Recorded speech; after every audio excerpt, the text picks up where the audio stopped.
There was a time when the engine's roar told you a story. It was the sound of pistons working, combustion taking place, metal and grease and motion combining into movement. You could feel the car beneath you, the connection between your hands on the wheel and the roads ahead. You knew your machine. You could smell the exhaust, sense the rhythm of the gearbox, hear the hum of tires on asphalt. Then the future arrived.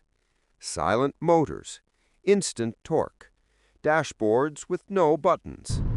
Cleaner, faster, more efficient. But something changed. We got new machines, yes, but in the exchange, we quietly surrendered part of the driving soul we once had. Before we begin, if you enjoy exploring the meaning behind machines and the shifting shape of progress, hit like and subscribe. Drop a comment with your country and city and tell me, what was your favorite car to drive and how did it feel? Today, we're going to examine what we gained with electric cars and what we lost along the way. We'll take the journey from mechanical connection to digital perfection, from repair culture to replacement cycles, from roaring engines to silent glides. Balanced, not nostalgic for nostalgia's sake, but thoughtful about the trade-offs and what they tell us about who we are and where we're headed. The era of engagement. Driving used to be about more than getting from A to B. It was an experience. You built patterns. Clutch, shift, accelerate, decelerate. The road responded. The throttle had lag. The gearbox had personality. The tires whispered. The suspension communicated every ripple and dip. You weren't just in the car, you were part of it. Old manuals, analog gauges, the smell of leather and gasoline. Attributes now often dismissed as inefficient or inelegant, but they created intimacy. They made you aware of your machine and your surroundings. That awareness matters. It taught responsibility. It refined attention. It rewarded skill. Today's electric cars are different. Instant torque, one-pedal driving, stretch of miles without gear shifts. Too often they feel like appliances on wheels, silent, impervious, managed by software. You're still in motion, but you're not quite in the machine. That doesn't make them bad. Many electric cars outperform anything that came before. They're easier to drive, safer, more capable. But ease often means less engagement.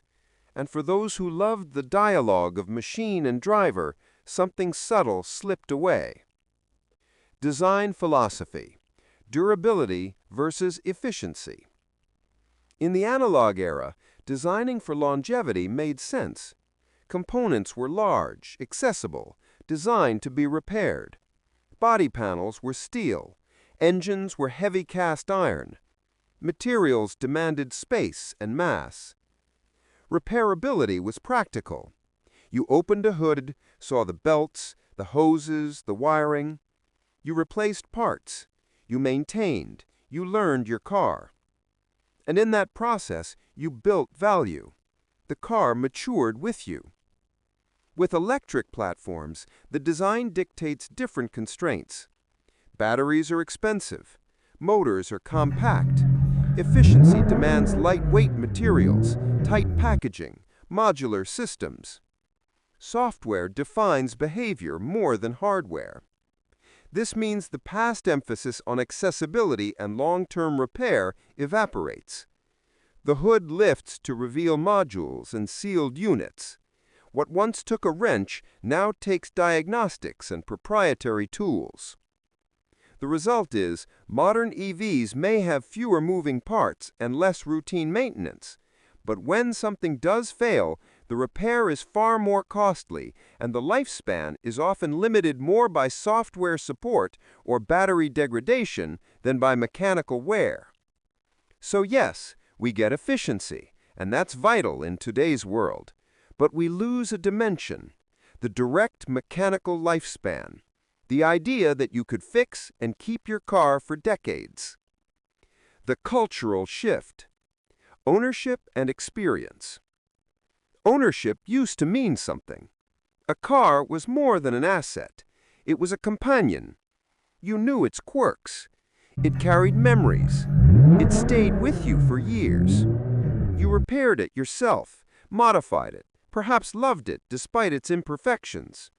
It reflected your life, not just your commute. But as technology advanced and consumer culture evolved, cars became more about staying current than keeping long. Leasing became common. Models raced through facelifts. Software updates blurred hardware differences. In EVs, the interface becomes part of the platform. Software updates add features. The car is a consumer electronic device, not just a machine on wheels. That brings innovation. It also means the design is more temporal, more dependent on code. The body fades, the screen dominates. And when the screen dies, what remains? The culture shift. Repair culture from home garage to dealer app. Remember the garage days? Your father changing spark plugs in the driveway, a torque wrench in hand, a sense of mastery. The tools were visible, the parts interchangeable, the manuals thick and honest. The community included repair shops, parts counters, mechanics who liked to talk about cars. Your car was a project, an identity. Enter the modern age. Computers under the hood. Fewer moving parts, yes, but also fewer accessible parts. Critical modules sealed or integrated into battery packs. Software keys block third-party work. Repair becomes expensive or impossible in the home setting. Local mechanics shrink. Dealer networks dominate. In many EVs, a faulty battery or failed sensor means replacing the entire pack or module. The cost can rival the vehicle itself.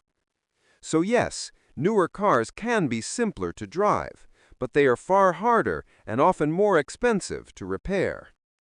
The home garage culture dwindles, and with it, part of our understanding of how machines live and die. The sensory dialogue. Sound, touch, feedback. Driving an old car was almost a full-body experience.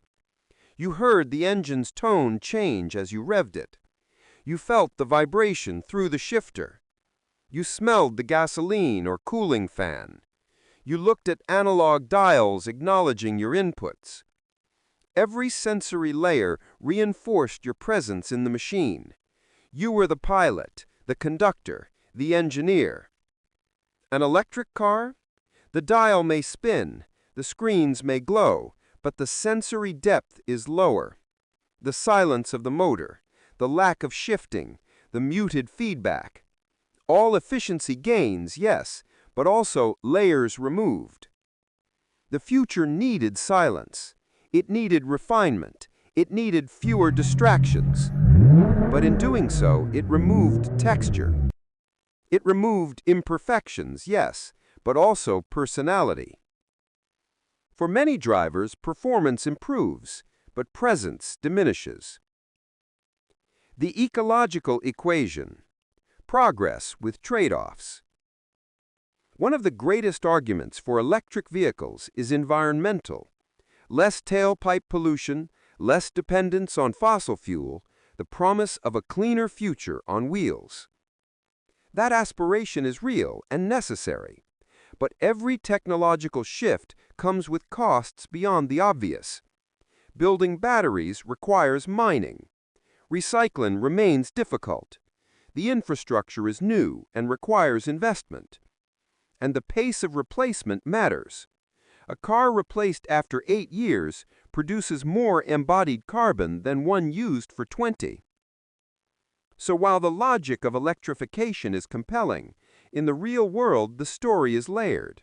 Efficiency and sustainability, yes, but durability and repairability too.